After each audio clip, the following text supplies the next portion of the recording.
Well, here we go. We're into episode 6 of Building Nation, and the problems are starting to rise. Some of them self-inflicted, some of them circumstantial. But let's take you through them and hopefully show you how to fix them, and we can get back on the climb to the top.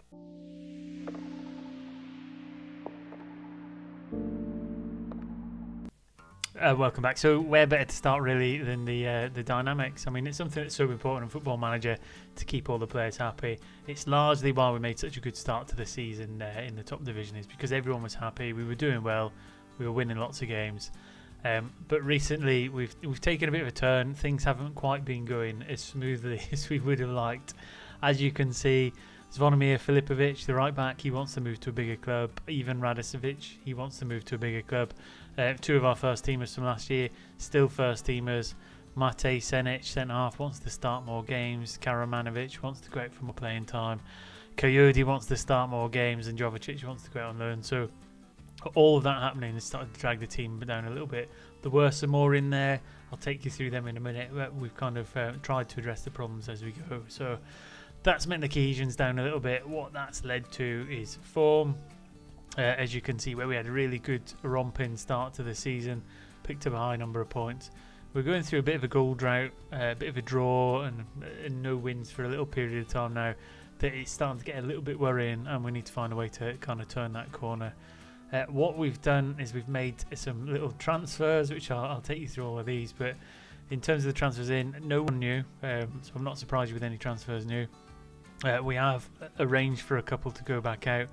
Kapitanovic going to Rudes, just cashing in on him because he didn't want to be here, so 35k. He's another one of them players that was upsetting the dynamics a little bit, so we've let him go out.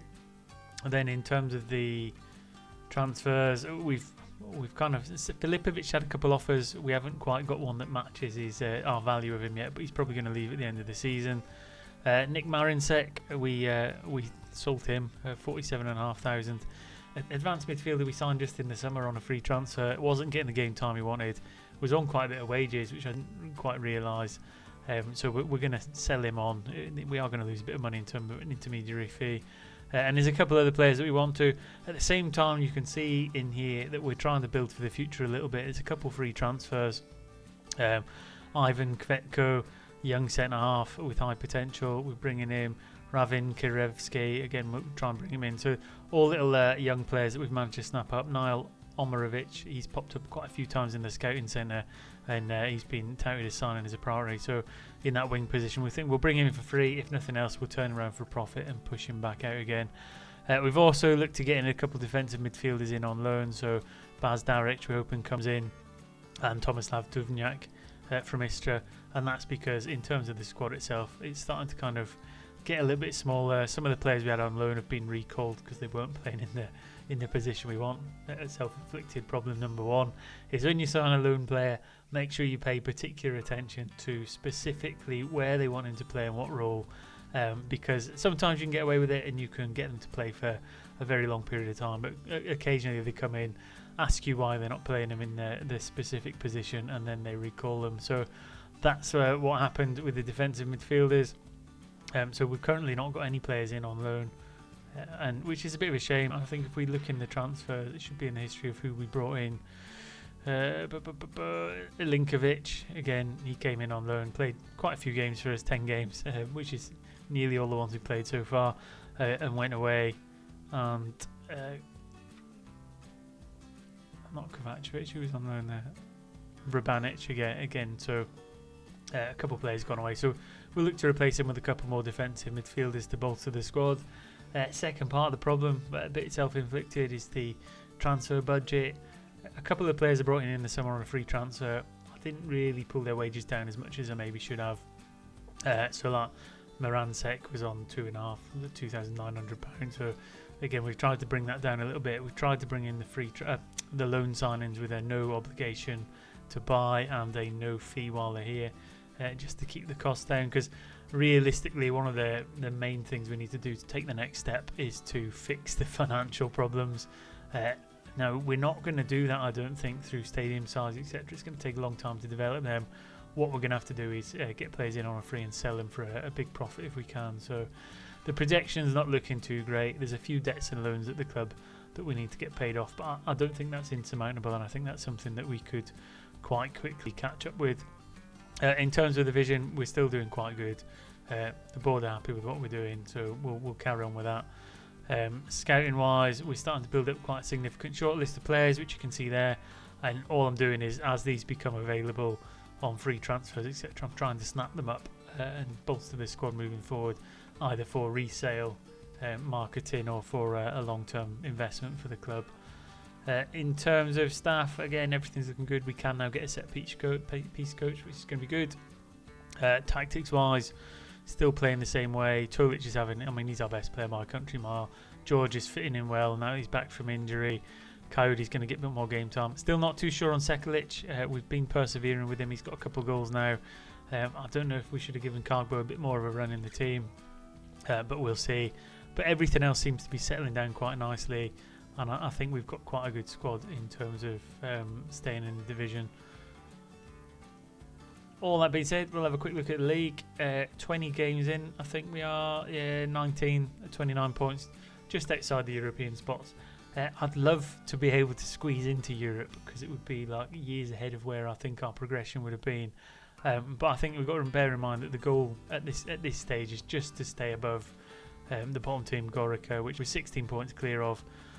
So I'd like to think we'll stay in the division. What we'll do in this episode is we'll play all the rest of the games in here. I'll take you through any problems, see if we can recover the dynamics, get a couple of players out the door, and we'll see if we can recover financially, maybe squeak into Europe, and see if we can progress to the next level along the way. So stick around. It's certainly been interesting. There's certainly been some issues, but if we can get the players back happy and playing well again, I think we'll be alright. And there we go. So a good start to the episode. We've picked up a victory against Istra. 2 goals for Sekulic, which kind of indicates us playing up front. I did say about Cargbo, did we give him enough time? Sekulic starting to put some goals in now. Worrying thing though is Tolic has picked up a foot injury. Maransek had to play. He's about to leave the club, and if Tolic has a long-term injury, could be in further spot of bother based on another decision I made. So not starring me myself this episode, but we'll see how we go. I'll play some more games and I'll update you as we go. Twisted ankle, could have been much worse. I think we're going to lose him for 5 to 6 weeks, which isn't ideal. Maybe have to dip into the loan market to pick somebody up to cover the gap. We'll see. I'd have to look at what the fixtures are back. We've just had the winter break, so it might be worth bringing someone in. I didn't want to, because he was such a pivotal point of the team, but we're going to have to, because we're already three players down now on the subs bench because of injuries. So we'll have a look, we'll see what we can do, and I will let you know how it goes. Quick confirmation of the 2 players we just got in on loan. So Antonio Bezdarek, not close. Well, he's close to first team football, potentially first league standard, and Duvnyak as well, just for a bit of cover in the middle of the park. Because Radasovic, although we can't sell him, he's going to sign a pre-contract and leave the club. So that's another one dropping off. So just a couple defensive midfielders in there to plug the gap will be useful. Speaking of the attacking midfielder, I think the best thing to do really is to have a look and see what we've got available. So we look at the players that we've got scouted available for loan. Sama Spahic, a Bosnian attacking midfielder. Whether we could get him in on loan, he'd be ideal. Is he going to come on a no fee? Let's see, loan offer. No, that's realistically, we're going to have to find someone who's going to come in for no loan fee, because we're in a bit of bother financially, and we don't want to lose all that money bringing somebody in on loan. So it's fine. Again, we might just have to grin and bear it for the time being. I'll see if anything comes up in the scouting network. Otherwise, we'll just have to make do with what we've got for now. Once again, I'll disappear. I'll come back in about 5 or 6 games, let you know how things are going. Confirmation just in. Radasovic, he signed a pre-contract agreement with a club. What we did is we decided to sell him immediately. That's enabled us to recoup 52,000. That will go into the transfer budget. Will we use it for replacement? Not too sure at the minute. I think we might just hold on to it. We do have a little bit of money in there. Might have a look at the transfer market or see what comes in. You can see there's a few players in the shortlist that might be worth nipping in for. There's that Mihail Mihailovic. Could we prize him out? Maybe. Is he interested? not as sure. But in terms of his potential, it might be one of them players that we just bring in and develop. But I'll have a bit of a think and let you know if we do. Otherwise, again, we'll just keep plodding on. Losing players, dropping like flies. But I think it's for the best in terms of the finances. And long term, if we can correct that, then we'll turn a corner and we'll start generating youngsters, selling, making a profit and updating the facilities, etc. So it's a slow process, but I think we're moving in the right direction, and we'll get a few games out of the way and see if we can get through this season. And that's another 3 games down. So we followed up with a 5-2 win at Gorica. I mean, it's a fantastic game. George really starring, scoring again in another game, getting a double. Sekulic getting another one to his tally. We then got a draw with Slaven Belupo, which isn't a terrible result. Went a goal down, got back in a penalty, held out for a draw. We've just been beat by Rijeka though, 2-0. Very tame game. Suffering a little bit from not having Tolic in the side. Just really struggled in that one, I think. But 4 points out of 9, not bad. What that does in terms of the league keeps us in that contention for a European spot. We've got a little 3-point gap. However, Hajduk, who are far superior to us in the league, have got a game in hand. But again, we'll keep going. I think it's a 9 times 4, 38 game season. So there's still another 15 games to go. All to play for. We just need a few more positive results. I opted not to sign any more players. I think we're just going to go with the squad we've got. I think it's deep enough for us to rotate about as we need. Play players maybe slightly out of position if we have to, especially in that advanced midfielder role. But I just think it's probably worth us just pushing out towards the end of the season to try and fix the finances and not spend too much more money. So I'll keep on plugged in. 15 games to go. Hopefully get back in time for the end of the season review. If anything happens in the meantime, I will keep you posted.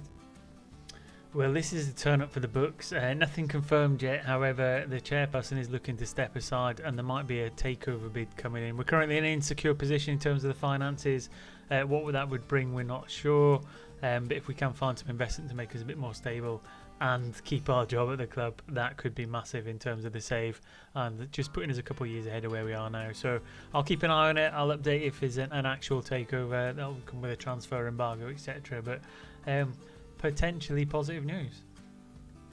Well, this might be the biggest disaster yet.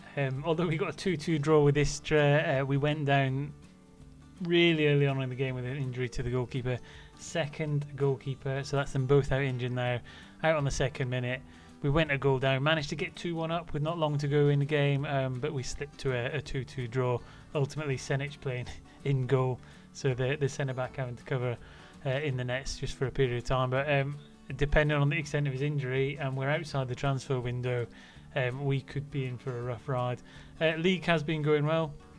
We're actually doing pretty good in terms of league position. I think we're still kind of clinging on within the European spots. Should pop up now. So there we are. We're just clinging on in the bottom of there. Really, we just need to beat Rijeka because we've got a 14-point gap between Istra now.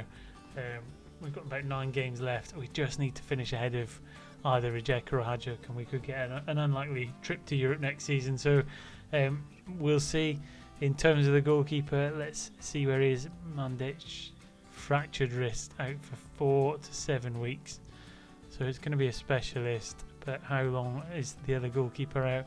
Kovacevic, he is still out for 7 days and 2 weeks. So there's going to be a couple of games where we're playing a real second fiddle string. I'll carry on, but this save certainly likes to throw the potential banana skin under us as we scramble for some points towards the end of the season. But I'll keep plodding on, keep doing the best we can. We'll keep clinging on to the points where we can, and hopefully end the season strong. So stick around, we'll be back very, very soon. And here we go, 2 games to go in the season. We're still clinging on to that 5th European spot. I think all the other spots are just about gone. Our last 2 games against Varazdin and Lokomotiva. Both teams we haven't lost to in the league this season. So I'm not saying we're definitely going to make it, but we're certainly in with a shout. As you can see, the schedule's got us against Lokomotiva first, then Varazdin.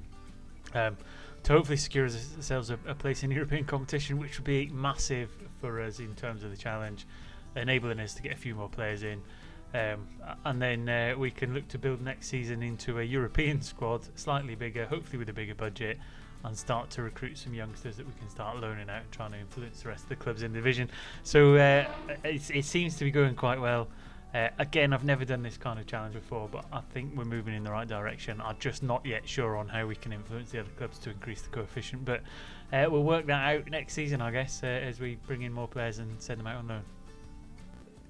And in the first of the two games, unfortunately, we could only manage a 1-1 draw away at Lokomotiva. Fortunately for us, Rijeka lost to Hajduk, so that keeps us in that 5th place. We've got a 2-point gap. We've got a superior goal difference, so actually perhaps a draw on the final day of the season might be enough to limp us over the line and get us a much needed boost going into the what would be the 4th season, I think. So yeah, it looks like we've got the edge now in the race for the final European spot, so I'll get through that. I'll come back for the end of season review and you can see whether we made it or not. And here we go, end of season review, where we finally find out where we finished in the league and if we made it into European spot. I mean, certainly we've survived. We haven't got relegated, so we're a big tick in the box in that. We're still in the top division, but let's take a look then. So, in terms of the signings, I mean, C+ for... I mean, why has he got a star man? Amir Karamanovic.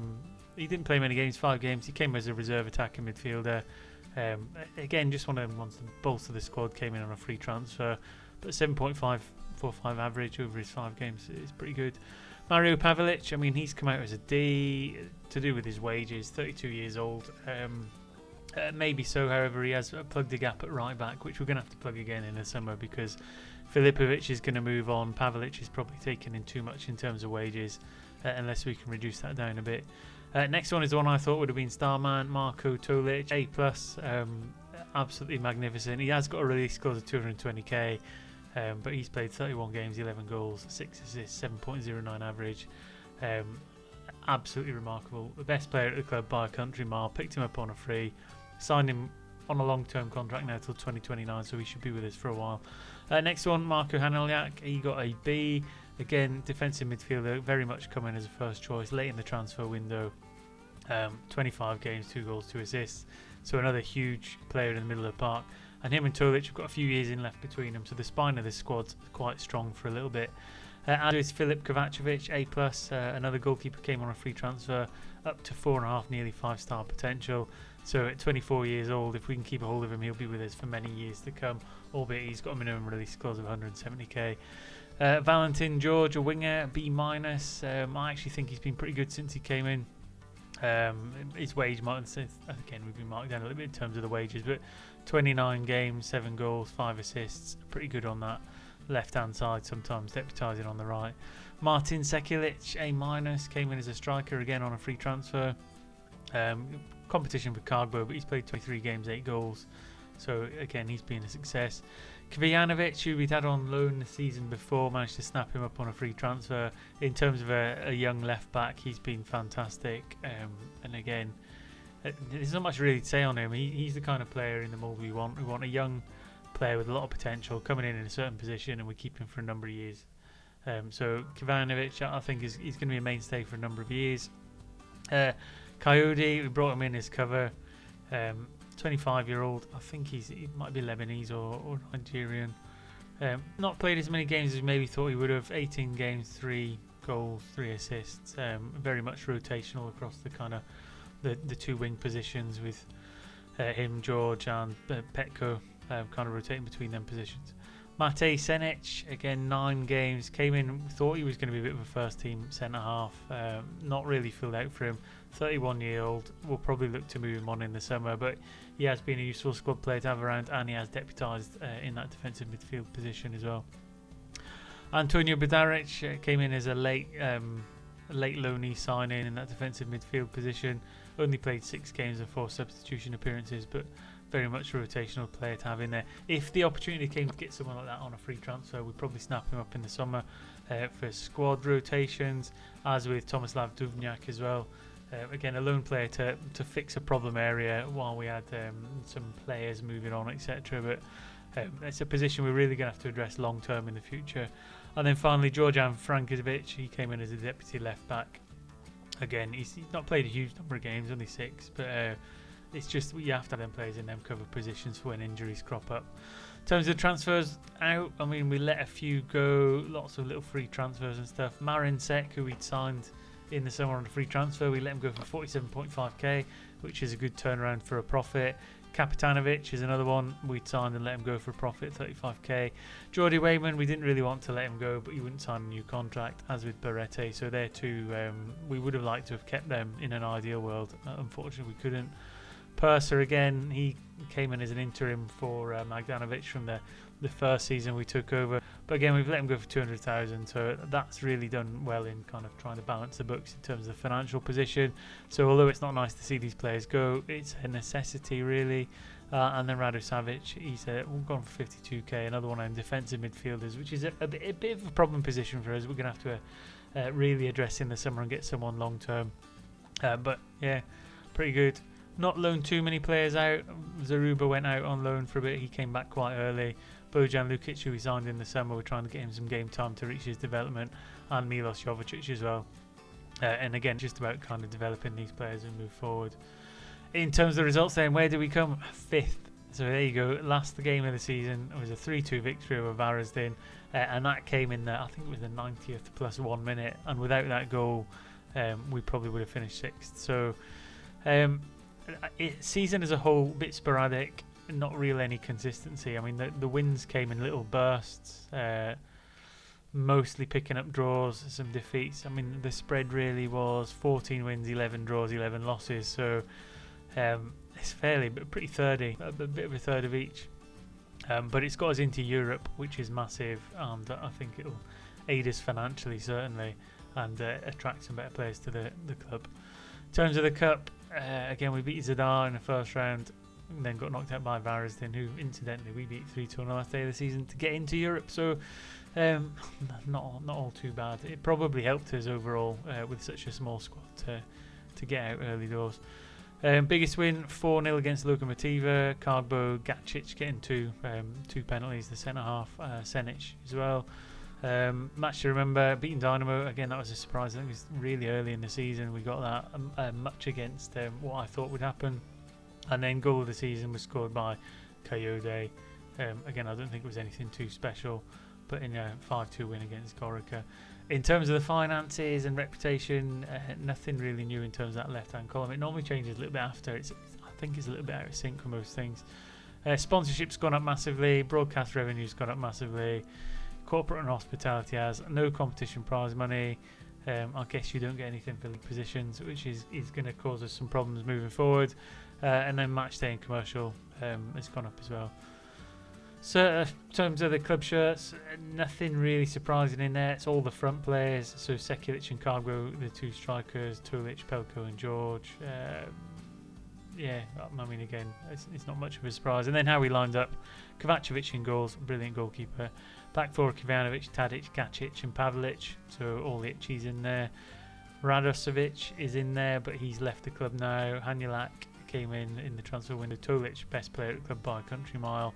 Pelko and George surrounding the outside, and Sekulic up top. So had a couple managers of the month, and we got Croatian second league manager of the year. That was from last season in the promotion push when we were unbeaten.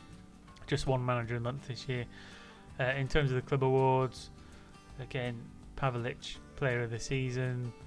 Young player of the season was Pelko, 24 years old, so it's still a bit surprising that puts you in the young player category.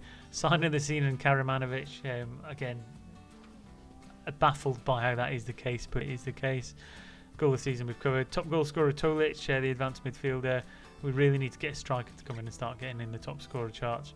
Most assists Pavlic, most man of the match Tolic, highest average rating Pavlic. Might keep him for one more season. And in terms of the record breakers, most goals in a match Tolic, first player to get a hat-trick for us, and most appearances by player Tadic at 150, although he might well move on in the summer because we're not going to give him a new contract. And Mateo Kumic got the youngest player at 17 years and 117 days, so pretty good. Stayed in the division, manager timeline, what we've got 2026. Hratan Karevsky joins to join the club. We'll go through that in the next episode. What I've done is, as players have come through the scouting network and have been available on a free transfer or end of contract, I've preloaded us into the transfer window to get some of them already. So Karevsky and Oliver and Z are already kind of on that list to join us before the next season, which is good, which hopefully allows us to spend any money we get in the more specific areas. And there you go. A superb final whistle beating 91st minute winner game. Vukovar equally memorable, dramatic first season victory over Barasdin, and that is the goal that got us into European football. So what a fairy tale end to the first season in the top flight, and it sets us up for a really good transfer window in the next episode as we prepare for a first season in European competition. Outside of that, I think that's us for the episode really, and for this season in particular. I'll get ready for a transfer special. In terms of the squad itself, I think if we look at who's going to expire, I mean, there's the 2 players going back on loan, and then 1, 2, 3, 4, 5, 6 kind of squad players, which is going to drop us down a little bit. But I don't think we'll be anywhere near 12 players coming in this next transfer window. What we'll be looking to do is just get some high potential players near to bolster the squad. Look to get some of the youngsters out on loan, because the under-19 squad's shaping up quite nicely now with a couple good little windows, but certainly them top 5 or 6 players who want to get out and get some experience. But yeah, the future's looking bright. Let us know how you think it's going in the comment section, especially if you've got any tips on in terms of building a nation. Do I need to get as many players as I can out on loan to the other clubs in and around us? And do I need to still keep taking players in on loan from them to develop their players? I'm not really sure on that side of things. Obviously, we need to get into the European competition, do well and push the coefficients. And with that in mind, let's have a quick look at this year's coefficient, because I think the clubs have done reasonably well. Do I get Europe nations coefficients? Where's Croatia at 14th? So they've put in a 14.85 this year, so actually it's on the climb. That's going to put the coefficient to 44, so it should jump up 2 spots to 12th. So moving in the right direction, albeit I don't think we've had too much influence on that as of now. But until next time, enjoy your saves, enjoy your football, and I'll see you soon.